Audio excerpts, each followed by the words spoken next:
Last two questions. The lady over here. Right. I've been told that women in Islam wear a veil because in this way men will treat them respectfully. But I see the veil as a form of oppression because why should they have to cover themselves because of the weakness of men? Shouldn't they be treated with respect regardless? Could you please explain the veil, and did Mary have to wear a veil?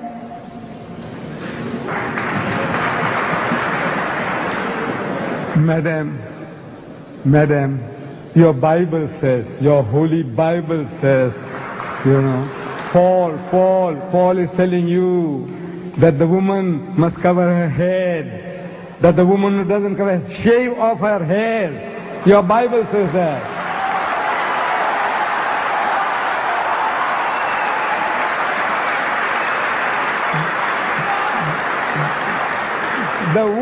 The woman who wears her hair says shave them off. Shave it off. That's what the Bible says. And you woman, your Bible says she must not be allowed to open her mouth in the church. But that's your churches, they don't believe all that. And your people don't believe in that. So you are inviting trouble. Because of this, in America, in New York, no woman is safe after dark. No woman is safe in France. During daytime, women have been raped in the street, and people just walk by, looking the fun. Say, or maybe they're enjoying themselves. Woman is being raped. No, I said, you are inviting it. Look, this modesty, the nuns, the nuns, Roman Catholic Church. Nobody gives them a second look. If Mary, the mother of Jesus, came along, you won't give her a second look. But my dear sisters, those women on your Gold Coast at Scarborough and all that with bikinis and tangas and G-strings, look, sure.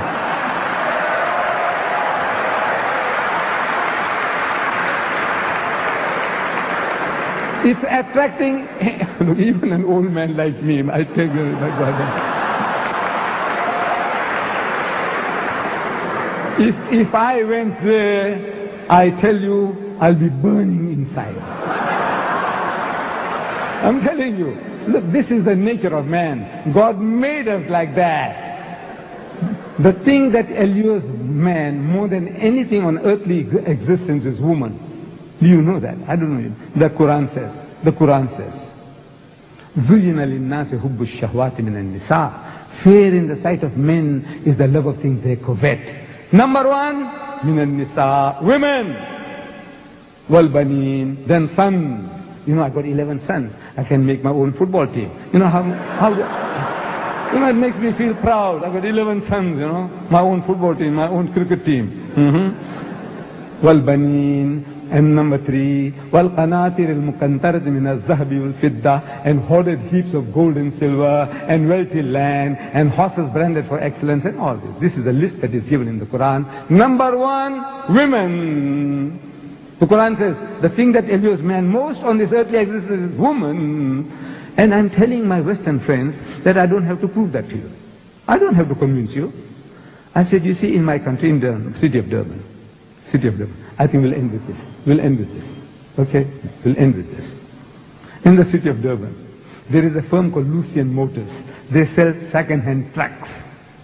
Lorries, trucks. You call them trucks here too? Trucks, we call them trucks. And on the trucks that they advertise, there's a woman in the bikini on top of the truck.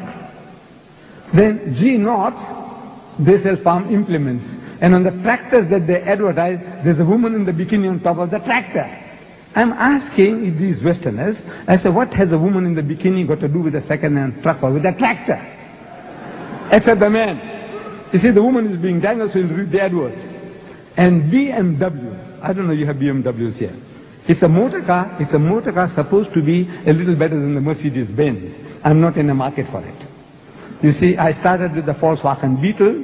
I did 120,000 miles, and I had to change for another Beetle, and another Beetle, and another Beetle. Then they stopped making the Beetles. The Volkswagen Beetle. They started the Golf. So I had to buy Golf number 1, Golf number 2. I'm still not in the market for a BMW. But I am forced to read this advert. In my newspaper, I see a BMW motor car. And with a woman in the skimpiest of bikini, what you call the tanga, the G-string. She's standing in front of the motor car. and it's written at the bottom, test drive her now.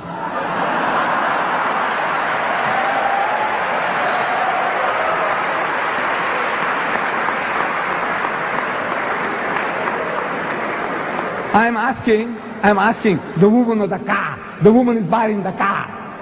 And the her is underlined. Test drive her now. I said, look, this is what you're leading yourself to. This is the Westerner. He sells his mother, his wife, his daughter. His wife is a star, and she's being mangled on the screen, simulating rape. And they enjoy it.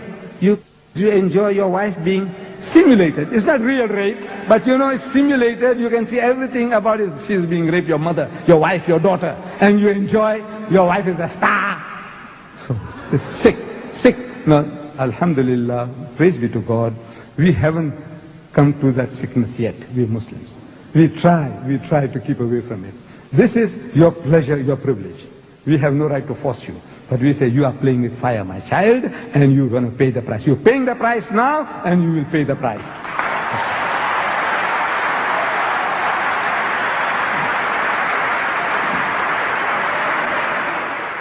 دوما لك الحمد يا رب والصلوات دوما لك الحمد ما دقت النبضات فلا أنت خالقنا تدعو لك الأصوات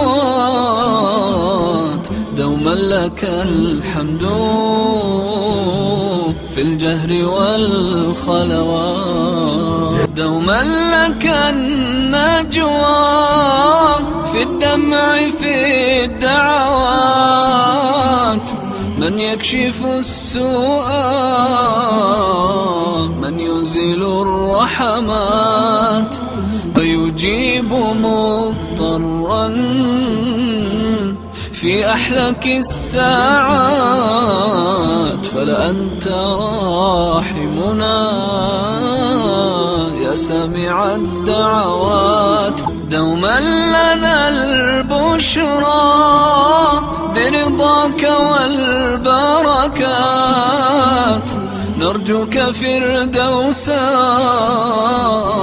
أعظم لنا الدرجات دوما لك الحمد بالجهر والخلوات